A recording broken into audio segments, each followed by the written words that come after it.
Welcome to January 1913, to a plantation more prosperous than ever in its history. Fields stacked high with hay, the scent of freshly cut grass mingling with the lingering smoke of last night's cane fire. The sun barely piercing the morning mist that clung to the sprawling grounds. And yet, beneath the hum of labor, a silence, thick, heavy, like the land itself was holding its breath. Before we begin, leave a comment where you're watching from and the exact hour you're listening. Because after this story, the land may no longer seem silent, and you may start to wonder what secrets it keeps and whose fate remains unknown. In the main house, a woman stood at the window. Her eyes, dark and unyielding, scanned the horizon with a gaze that spoke of secrets. Not idle whispers, nor the chatter of workers bending over the fields. Something deeper, older, heavier, buried beneath years of toil, laughter, and the endless rhythm of plantation life. Whispers moved through the quarters. They said she had seen them, the vanished ones, footprints that ended abruptly in the mud, never to return. Elders muttered of spirits wandering at night shadows, answering the work whistles with silent steps. They called them the Watchers of Fate Unknown. And on this January morning, the watchers seemed to stir. The wind carried a chill, brushing across the workers' faces, raising goosebumps along their arms. And in the hayfields, a figure paused, hands on the plow, eyes toward the far edge of the trees. Something was different today. The air itself felt heavy, oppressive, and from her window her gaze fixed on a point beyond the forest, beyond the land, where history met the unseen.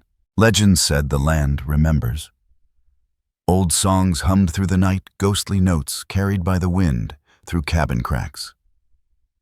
Tales of vanished slaves, uprooted families, journeys that ended in nothing. And now, that memory stirred. Whispering, watching, lingering. And in her eyes, the plantation's prosperity hid a single truth, a secret capable of unraveling everything. January 1913. The plantation stretched like a patchwork of gold and brown under a low winter sun. Rows of hay, cut and stacked with meticulous care, glimmered faintly as frost still clung to the ground. The scent of recently harvested cane mingled with the smoky tang of last night's fire, curling into the chill morning air. Each breath carried both sweetness and a sharp, acrid bite, an olfactory reminder of labor, of sweat, of survival.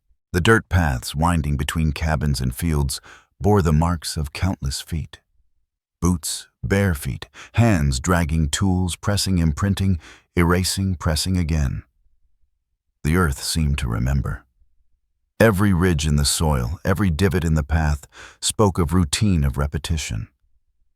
And yet, there was a rhythm here that outsiders could not hear, an underlying pulse of tension that ran beneath the apparent order. Something unsettled, waiting, watching. Cabins clustered toward the forest's edge, wooden boards warped by years of sun and rain. Smoke spiraled lazily from tiny chimneys. Inside, women stirred pots, their movements precise, measured, almost ritualistic. Children's laughter echoed, but it seemed clipped by the shadows in the corners of rooms, by the creaking floorboards, by the distant trees, swaying as if breathing. And in the quiet pauses between steps and chatter, some claimed they could hear whispers, soft syllables curling through the cracks of walls. Names, warnings, fragments of old songs. Words carried from decades past, words that should have been forgotten. In the main house, the windows framed the winter fields like a series of silent, watchful eyes. The woman at the window moved slowly, her gaze sweeping from the barns to the farthest tree line. She noticed everything, the way the frost glimmered on the hay, the slight hesitation in a horse's step, the tension in a worker's shoulders. And her eyes. They carried memory. Memory of things that had disappeared without a trace of faces that should have been remembered but weren't. Memory that had weight, a heaviness that seemed to press down on the beams of the house. The wind carried both sound and portent. It rustled through the trees, bending the branches low, scratching at the roof shingles, whispering in the ears of those who paused long enough to listen. It was a voice that could warn or deceive. The river at the edge of the property murmured over stones, its currents cold and steady. Some said it could carry messages from one end of the plantation to the other. Messages unseen, messages unspoken. And the waters shimmered with an almost spectral light, as if reflecting not just the sky, but secrets hidden beneath its surface. Beyond the immediate fields, the forest held its own stories. Moss-draped oaks and pines, bent in unnatural ways, their roots forming strange knots that seemed like ancient hands gripping the earth. Footfalls here left no trace.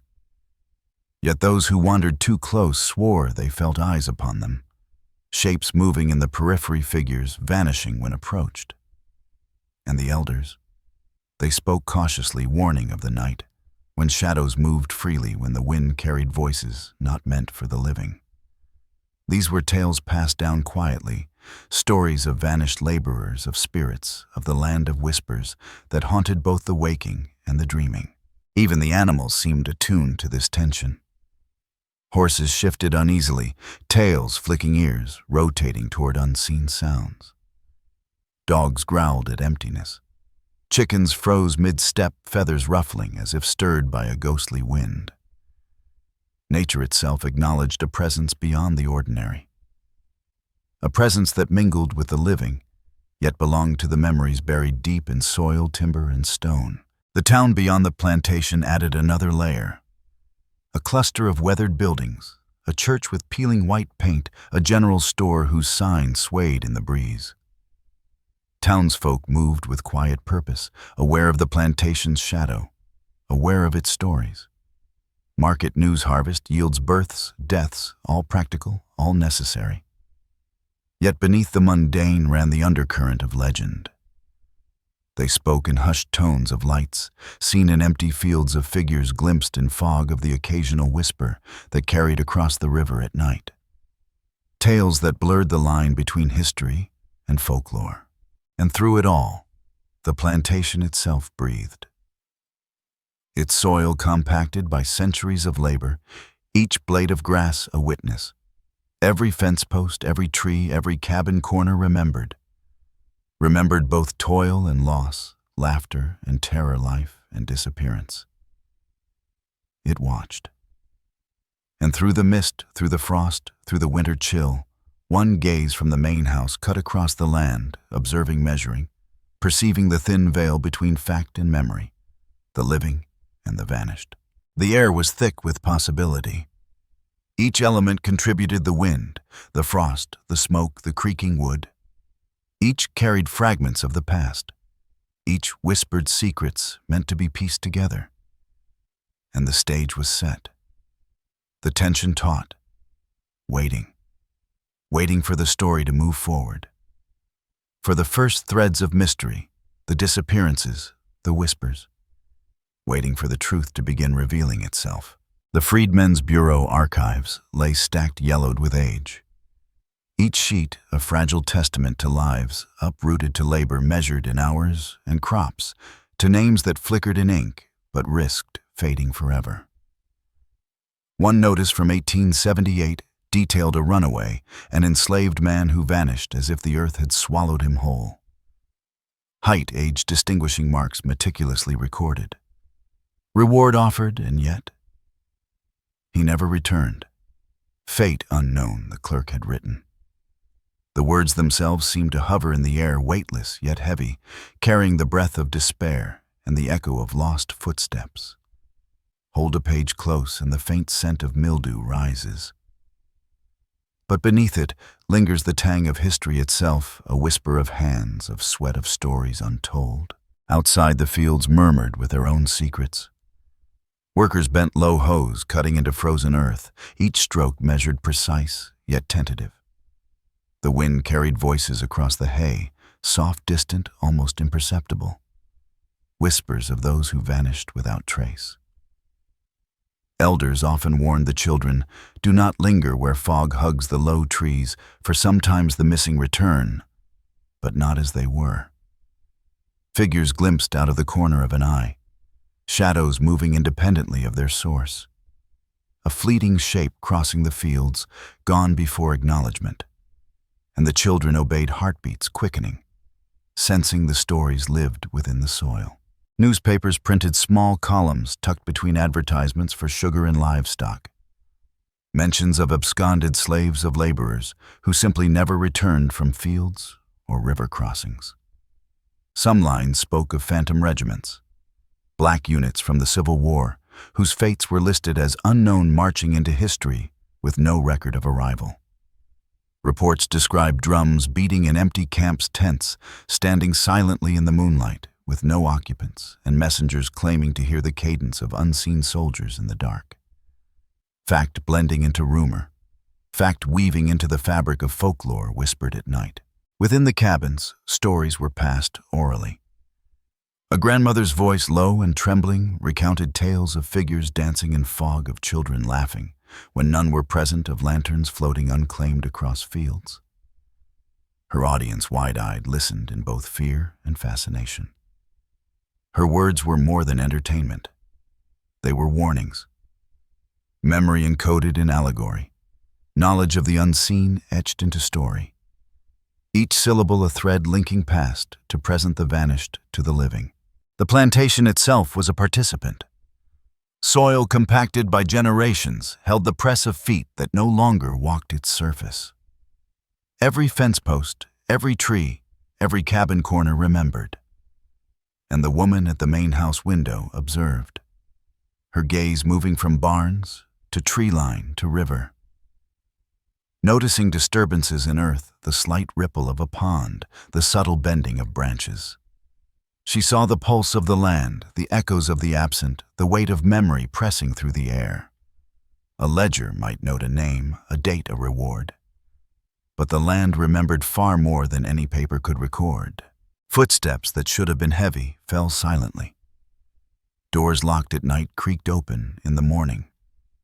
Lanterns swung gently in empty air. And the wind. The wind carried the scent of hay, smoke, river water, but also carried voices, low, fragmented, whispering in ways that made the hairs along one's neck rise. Nature itself seemed aware. Horses snorted uneasily, tails flicking ears, swiveling toward invisible sounds. Dogs growled at emptiness. Chickens froze mid-step. And all around, the fog of early morning seemed to bend and twist, as if shaping itself to the rhythm of hidden lives. The river was an accomplice to these tales. Its banks bore footprints that ended abruptly, as if the earth refused to allow continuation. Mossy stones glimmered with moisture, catching glimpses of hands or knees that could not belong to the living. And sometimes, in the thickest fog, the water reflected shapes that did not match the trees or the workers passing along the bank. Only those with trained eyes, the elders, the children, the woman at the window, recognized them, shadows of the vanished glimpses of what history had tried to erase. Nightfall amplified the tension. Lanterns cast light onto the dirt paths, but the illumination barely reached the far edges of fields. Shadows stretched, sometimes unbound from their sources. And in this darkness, the tales spoken aloud of vanished families, of ghostly soldiers, of lanterns moving through mist, seemed to merge with the actual movements of the land. Folklore danced with fact steps indistinguishable. Footfalls, whispers, flickering shapes, threads weaving together in a tapestry of mystery. And through it all, the woman's gaze remained constant. From the main house window she watched, seeing what was present, what had been, and what may have never been. She held the knowledge of ledgers and notices of ads offering rewards, of whispered oral traditions. And in her eyes lay the secret the plantation concealed. hidden beneath prosperity, beneath labor, beneath the ordinary rhythm of life. A truth waiting patient buried within the interplay of history and legend. Waiting to step forward, waiting to breathe, waiting for the story to move into the next act. The day waned and the plantation seemed to pulse with a life of its own. Shadows stretched across the frost-bitten fields, curling like fingers around the stacks of hay. Each bundle seemed heavier now, as if carrying the weight of countless stories. A young man bent over the earth hands, gripping a pitchfork, paused mid-motion. His eyes flicked toward the tree line where the fog hung low. Movement. No, nothing tangible. Yet the hair on his neck stood on end, a shiver running down his spine. Footprints in the mud faint at first appeared and then abruptly ended, as though the ground itself had swallowed them. In the quarters, whispers carried through the rooms, soft as candlelight flickering on wooden walls. A mother told her child of her brother, who had gone to fetch water from the river 2 weeks past, and never returned. Elders nodded knowingly, lips pressed tight, eyes darkened with memories. Lanterns swayed, casting irregular shadows on walls, corners, and floorboards. Sometimes the shadows moved independently, stretching unnaturally, curling around objects, vanishing into nothing. The children's hearts pounded, synchronized with the invisible rhythm that seemed to fill the quarters. Out in the fields, another incident unfolded. A worker tending the horses froze as he caught sight of a figure near the barn. Not another laborer, not any known family member. A tall, slender silhouette standing perfectly still, watching. The wind carried faint, rhythmic drumming, impossible yet undeniable. Rumor had long told of a phantom regiment, black soldiers who once marched in formation, yet vanished into history. Drums beating in the empty night. Boots striking soil that had long been abandoned. And here, decades later, the rhythm seemed to echo again, faint but persistent. At the edge of the forest, the abandoned cabin shivered with invisible presence. Its windows rattled, though the wind was still. Boards groaned under pressure not seen. Some claimed to hear voices in the old dialect conversation unspoken long ago. Lantern light flickered and danced, betraying shapes that were never there. Children dared not play, nearby adults quickened their pace, faces tight, avoiding acknowledgement. Even the river, that silent observer, seemed to participate. Its surface glimmered strangely, reflecting shapes that did not correspond to trees, sky, or people passing along the bank. Small scraps of cloth drifted across the water lanterns, bobbed with no hands to hold them. Footprints pressed into mud appeared and vanished again. Inside the main house, the woman's gaze cut across every anomaly. Her eyes caught the subtle disturbances in field patterns, the irregular bending of tree branches, the faint ripple along the river. She noted repetitions, patterns that repeated themselves across years, across decades. A ledger listing vanished workers, a runaway slave notice, a newspaper clipping mentioning a phantom regiment. And now new events, the missing, the lights in the fog, the shadowy figure, all threaded together into a narrative invisible to anyone else. Night fell thick and suffocating. Lanterns were lit, casting pools of warm light that barely reached the far edges of the plantation. Shadows pooled and separated independently, stretching along walls and paths. Children huddled close to mothers, listening to footsteps that had no source, to whispers that seemed to drift from nowhere and everywhere at once, to lanterns floating across the fields, moving with intent, bobbing along unseen currents of air. The elders convened quietly in the largest cabin, speaking in hushed tones, referencing old maps, records, and warnings. Stories of winters past, when the land claimed people, when the plantation itself seemed to breathe, when disappearances came in clusters, each leaving no trace. And they spoke of spirits, bound to the land by suffering, by labor, by secrets untold. Walkers between worlds, shadows caught between life and absence. Everywhere the tension grew. The young man in the field felt the hairs rise on his arms. The mother inside clutched her child tighter. The wind carried fragments of old spirituals, whispered names, echoes of vanished footsteps. The river rippled with uncanny reflections. And from the window of the main house, her gaze captured it all. Shapes, patterns, anomalies, disturbances. Seeing the threads invisible to others, connecting many cases to past disappearances, connecting folklore to fact. And in that gaze lay understanding.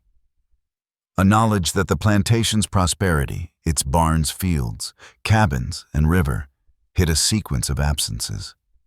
A trail of unresolved fates, patterns repeated across generations.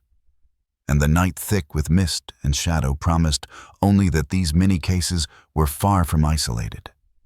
That each disappearance, each flicker of light, each whisper in the quarters was part of something larger, something the living could not fully comprehend. Waiting for the next chapter of history to unfold. The official reports arrived like quiet thunder. Stacks of yellowed paper, carefully folded, ink dark but fragile, filled with names and dates. Census records, migration lists, exoduster routes painstakingly charted, families fleeing plantations, seeking freedom beyond the Mississippi, beyond towns that promised safety, yet often delivered nothing. Each route traced with care, yet each line a silent witness to absence. Footprints of hope that sometimes ended abruptly in forests, rivers, or fields, that would not reveal their secrets. And in the margins, scribbled notes, fate unknown. Words that seemed to tremble on the paper, echoing centuries of vanished lives. The newspapers from Harlem in the 1920s carried their own testimony. Columns tucked between advertisements for theater shows and jazz performances spoke softly of towns left abandoned after fires, unexplained disappearances, and families uprooted.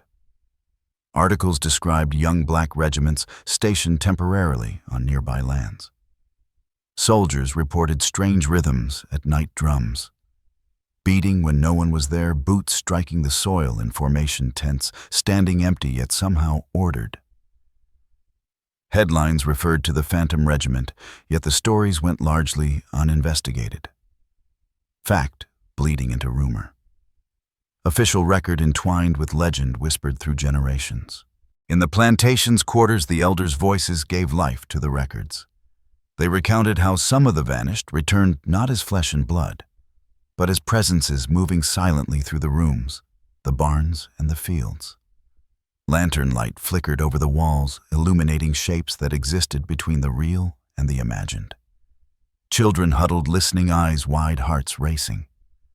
They learned to recognize the signs, a shadow lingering too long, footsteps ending abruptly, whispers in a dialect long forgotten.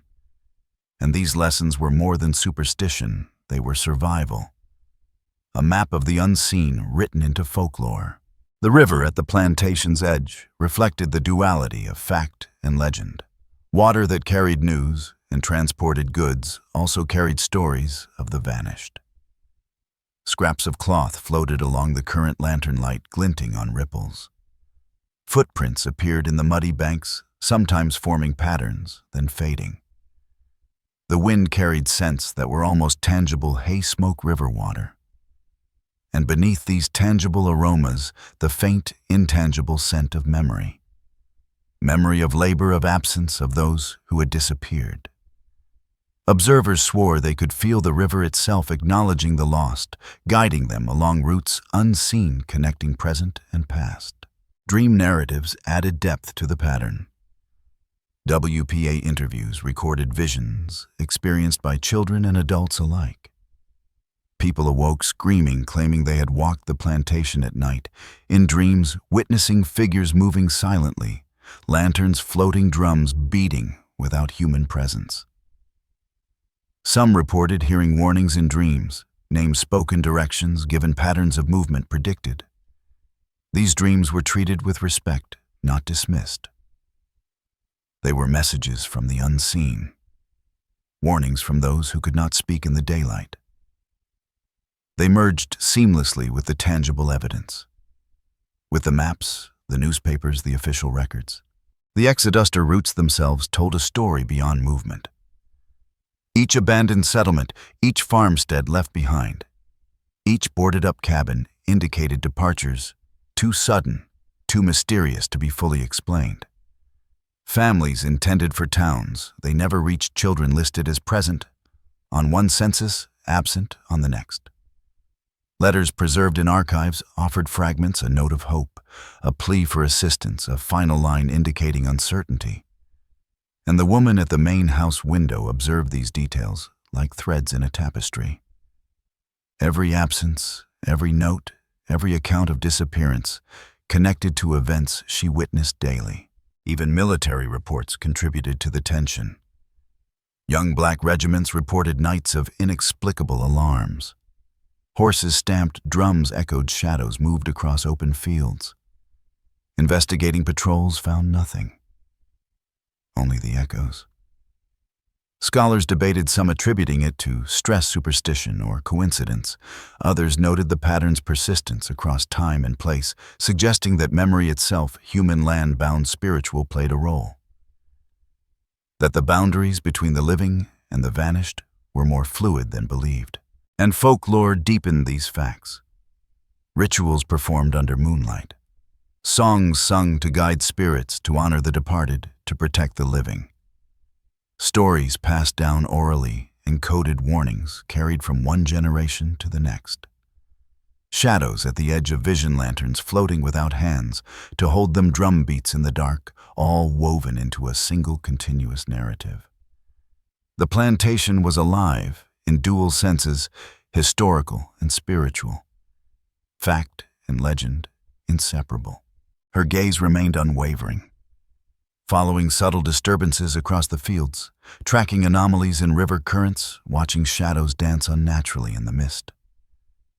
Patterns emerged, connections between ledgers.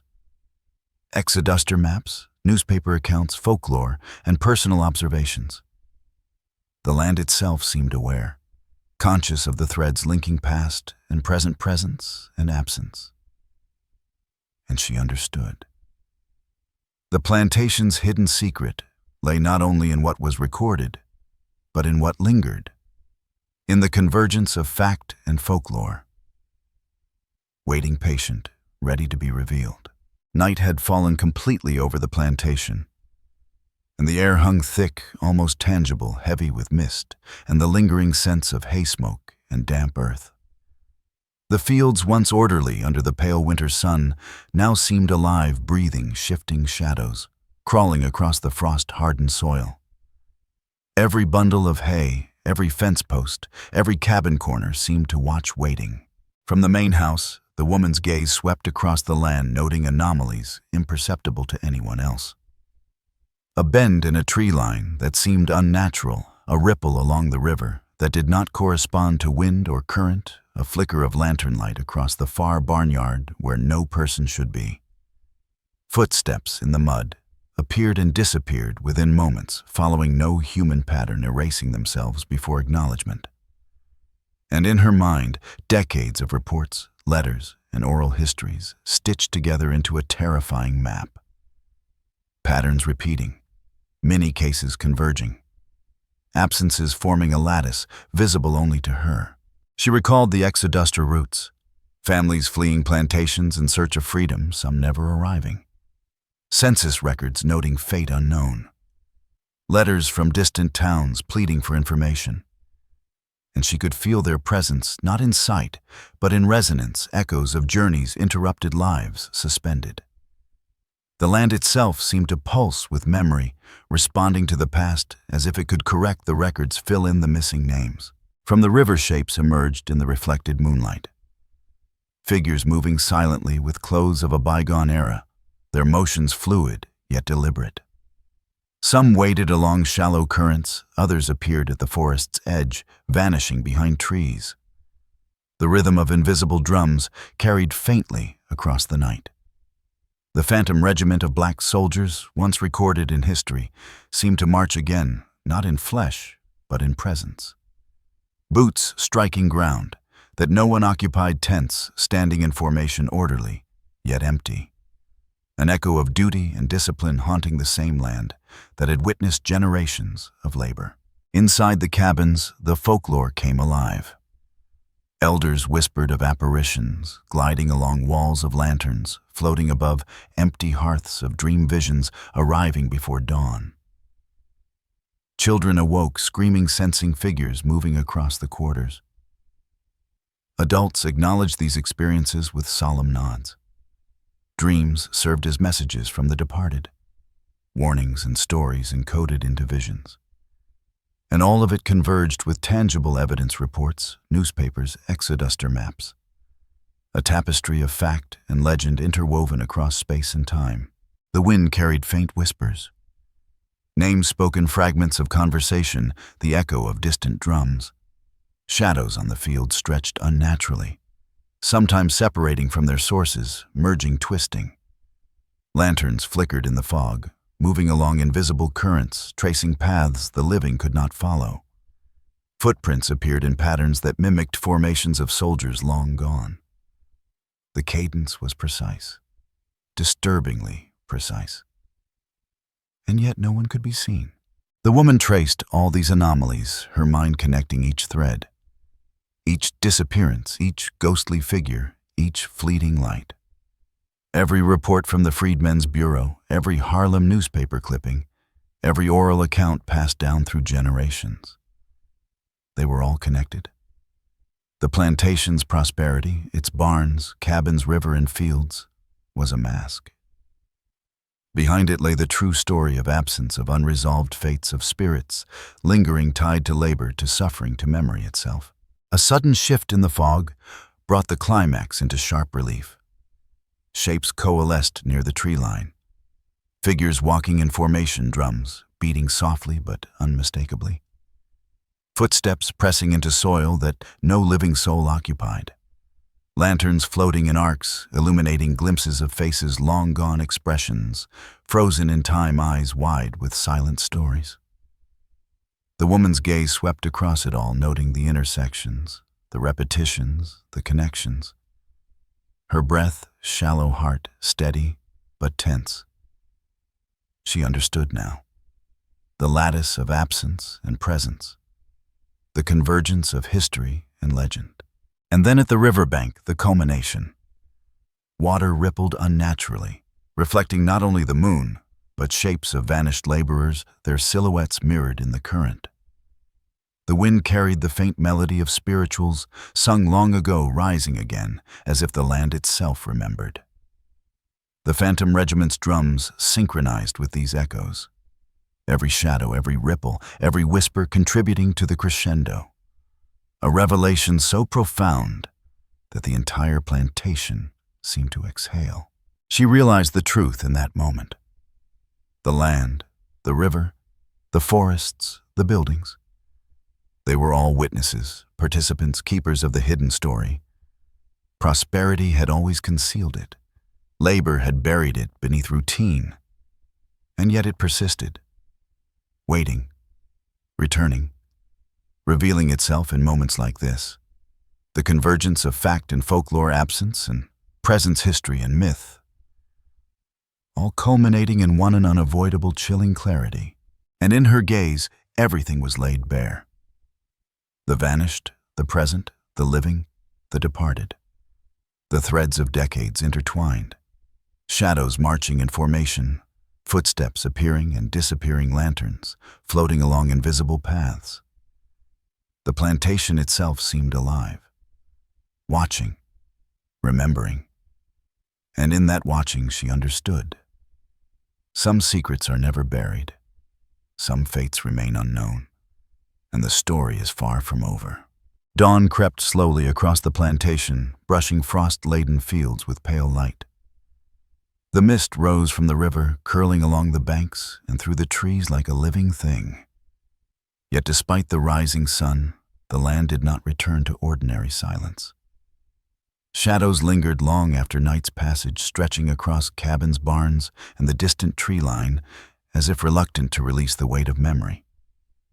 Footprints pressed into soft mud had vanished, but their echoes seemed etched into the air itself.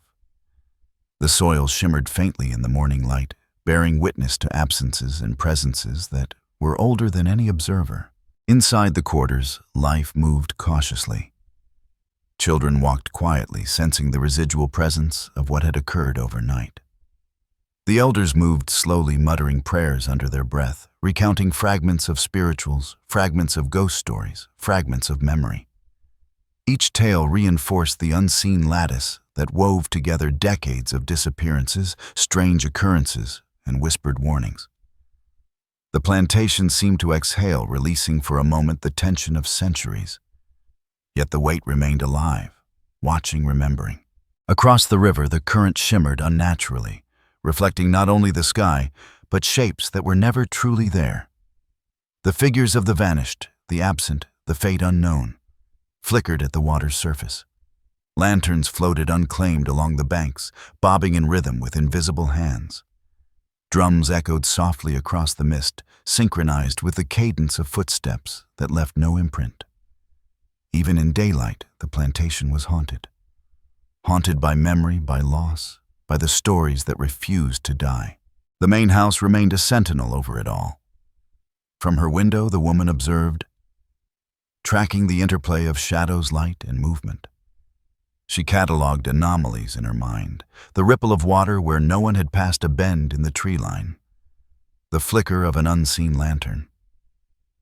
She traced threads connecting vanished laborers, runaway notices, exoduster routes, newspaper reports, dream narratives, and phantom regiment sightings. And in her understanding, the truth emerged. Prosperity had always concealed it. Wealth and abundance had masked absence. Labor and toil had buried memory. And yet, nothing could erase it entirely. Legends endured among the living. Stories of spirits gliding through cabins and across fields of lanterns, moving along invisible currents of drums beating in empty spaces. Tales of vanished families of laborers taken by circumstances unknown. Children grew up hearing these stories, singing them in spirituals, carrying them forward as lessons and memories. The land itself held the memory embedded in soil, river, timber, and air. A repository of fact and folklore, of absence and presence. Even in the present, one could sense the echoes. The river murmuring faintly, with voices of the past. Shadows shifting at the forest edge, moving when unobserved. Footsteps appearing along dirt paths and vanishing again. Lanterns flickering in imagination, in memory, in reverence. The plantation continued to speak. For those willing to listen, for those paying attention, the stories persisted, waiting for acknowledgement, for recognition, for continuity. Her gaze finally left the fields. Not in resignation, but in understanding. The convergence of history, memory, and folklore was the plantation's true story. Prosperity and shadow had always coexisted here. Labor, absence, and memory intertwined. And the plantation itself, the river, the trees, the cabins, the soil was alive. Watching, remembering, carrying secrets, bearing witness to both fact and legend. And so the story settles, temporarily, but the echoes remain, whispering, insistent, alive. The vanished, the remembered, the shadowed, all threads in an ongoing narrative that refuses closure. Spirituals still sung ghost stories, still told legends, whispered, and the land itself remembers. You have just witnessed a record from history that never truly ends. The plantation's secrets, its absences, its lingering presences, persist in the soil, the river, the timber, and the air. And if you wish to follow further to uncover the next echoes, the next hidden stories, the next convergence of memory and mystery, subscribe, join the journey, and listen, because some secrets, some fates are never resolved. They remain, watching, remembering, waiting,